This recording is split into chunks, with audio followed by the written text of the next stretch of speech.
Good evening, good evening. You know what time it is, don't you? It's Saturday. What do we do every Saturday? Garden Tour Saturday. And oh yeah, we're going to have a lot of fun. Today we're doing the front yard. Last week we did the backyard, so this week is the front yard. Don't forget, in Garden Tour Saturday 2023 is our hashtag if you want to join in, or if you want to see what we've all done in the past. And we're doing the front yard instead of the back. And don't forget, we're doing the circle of life, how things come and they go. And of course, we're trying to build a food forest. And what does that mean? Eventually, hopefully, there'll always be something planting itself in my garden without any help, that I can go out there anytime I want and find something to eat. That's what a food forest is. And I do have plants that come back every year. Don't have to do anything, they just come up by themselves. Nature is taking care of that. Now let's go check out my co-hosts for the week too. And here is one of my awesome friends, Patricia. Oh my gosh, we've been friends for quite a few years, and we got to be friends over gardening. I love a good garden tour, and she gives some great ones.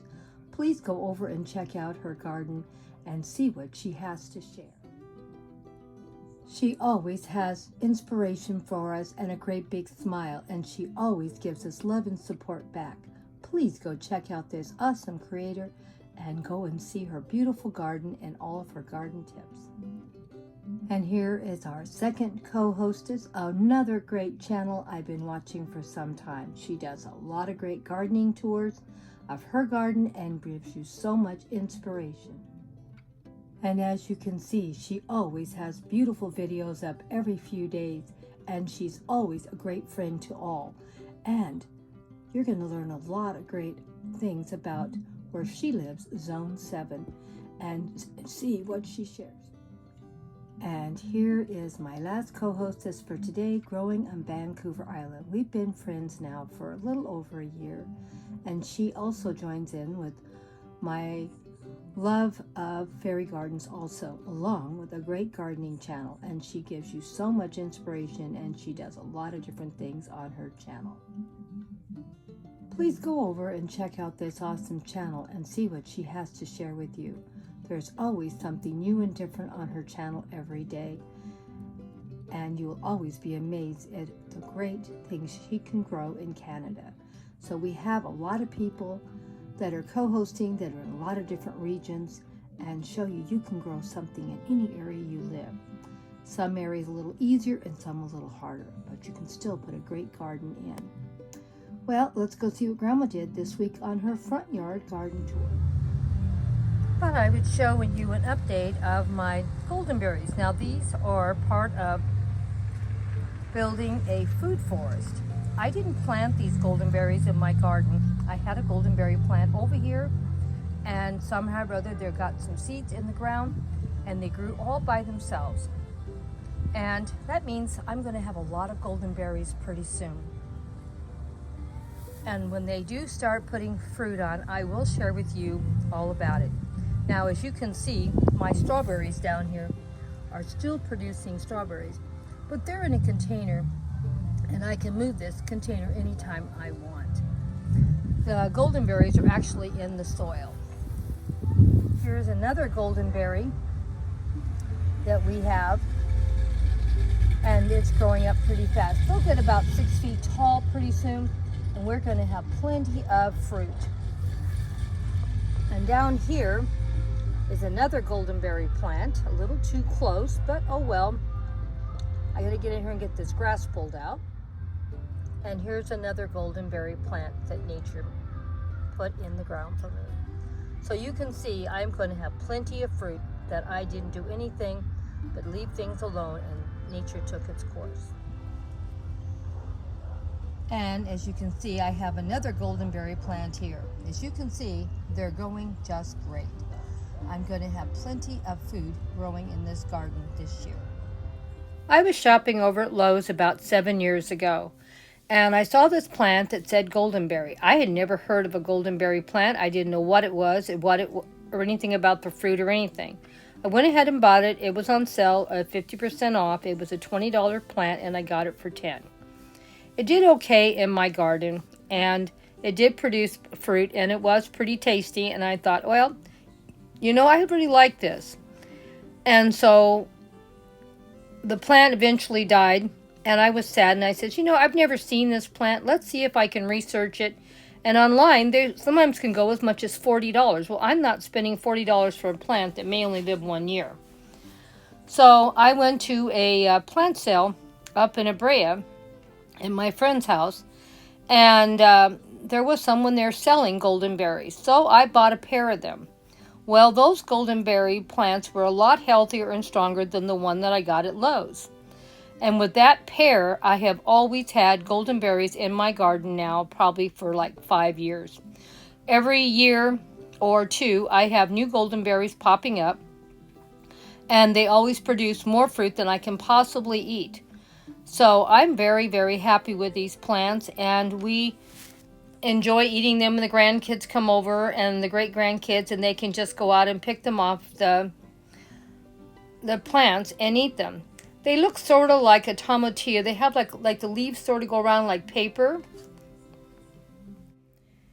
And when the leaves are green, that means the fruit is not ripe. When those leaves around the goldenberry turn like they're dying, you pull the leaves back and you'll see a nice yellow piece of fruit. It's about the size of a good-sized grape. And they are very tasty, and we really do love them. And the funny thing about them, I've tried to grow them by getting some seeds from the plants and drying them out and trying to put them in the garden. Never worked. But these plants reseed themselves. Now, another thing that seems odd, now may only be in my garden, or maybe I just don't notice it. The first year you get a new plant, I don't seem to get any new babies from them. But in the second year is when they produce their babies in my garden. And usually by the third year, they die. Now, this last year, a lot of my goldenberries died because we had a lot of cold weather and a bad freeze. Normally, it doesn't get that cold here in Southern California. And so I do have a couple goldenberries that are still alive from a year or two ago, but they don't look good and they don't look healthy because they gotten damaged from the freeze. But now I have all these new goldenberries coming up. And that means next year, these goldenberries will be putting more fruit in my garden. I have goldenberries in the backyard and in the front. My goldenberries in Southern California, I don't know what they do the rest of the country, because we have a very mild climate. They produce fruit year-round in my garden. Now, with our mild climate in California, these plants usually live 3 years. They produce fruit year-round, the whole 12 months. In the summer, now because these are all new babies coming up, I don't know when they're going to start putting fruit on. It may not even be until maybe winter time because they're all very small. But normally they produce fruit all year long, and the summer they get a lot of fruit on them, and then the winter they produce smaller amounts, but they still produce fruit all winter long.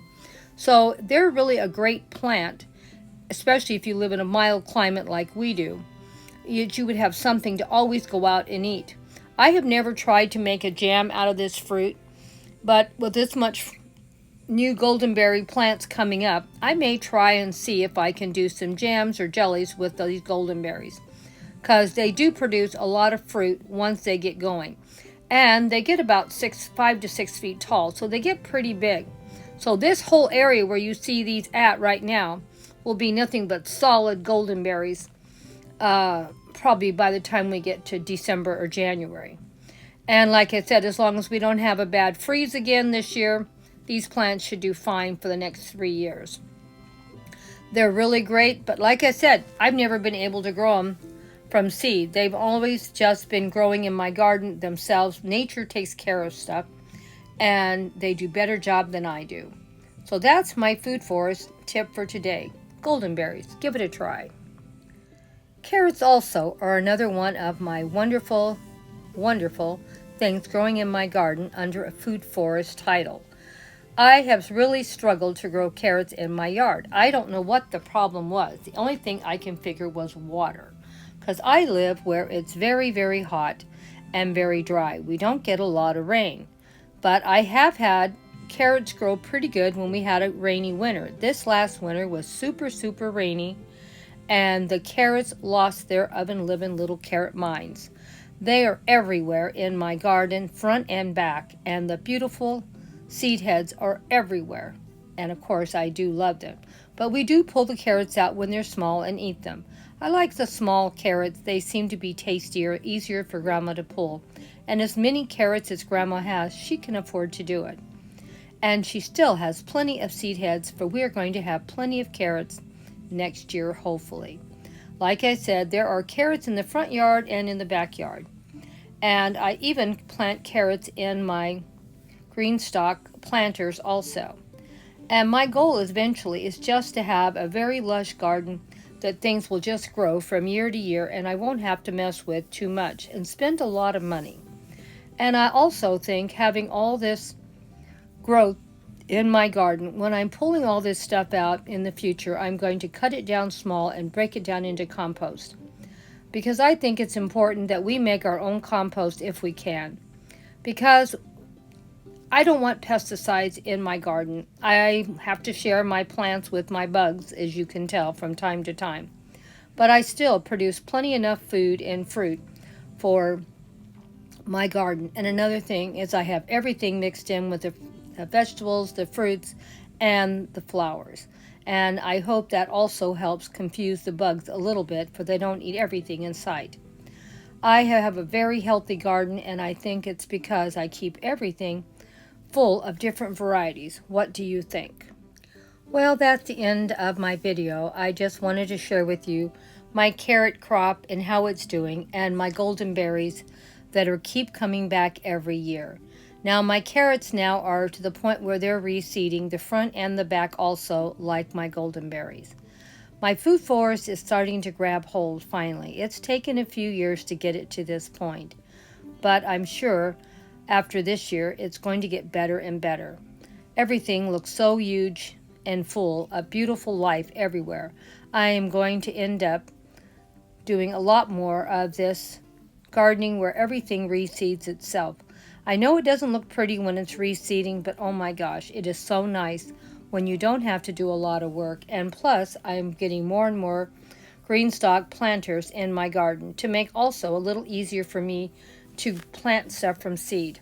I grow about 95% of the stuff in my garden from seed. I do buy some plants at the nursery, for I will have something to share. But most of it is from seed. Sorry, my voice keeps fading out. I don't know what's wrong with it. It's been bad for about a week, and every time I'm talking, I can hear my voice just trailing off. So, best I can do, I've shot this video about 7 or 8 times to get the voice stronger and healthier, and it just isn't working today. So, thank you all for listening to me, and thank you for stopping by for such a long video about 2 of my new great crops that I've been growing for quite some many years, and they're all starting to feed themselves and replant themselves.